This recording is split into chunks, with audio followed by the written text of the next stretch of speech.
ఇద్దరి గురించి కథ చెప్పాలంటే 3 భాగాలుగా చెప్పొచ్చు. ఒక బిగినింగ్, ట్విస్ట్, ఎండింగ్.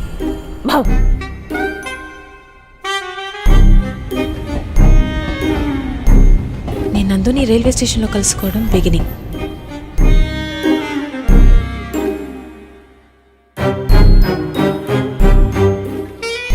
ఇది ట్విస్ట్. రావణాసురుడు మమ్మీ డాడీ కూడా శూర్పణఖని సమంతనే అనుకుంటారు కదే. నువ్వు కత్తి నాన్న. రావణాసురుడి వాళ్ళ ఆవిడ కూడా వాళ్ళ ఆయన్ని పవన్ కళ్యాణ్ అని అనుకుంటుంది. ఇది అమ్మోరు కత్తి నాన్ను.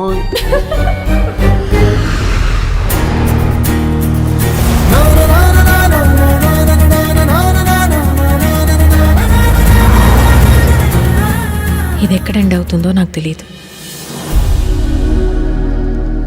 నందు, వదిలేస్తున్నావా నన్ను? నిన్ను లవ్ చేసేంత లగ్జరీ లేదు, వదిలేసేంత లెవెలు లేదు. గోపాల గోపాల అలకేలరా దీప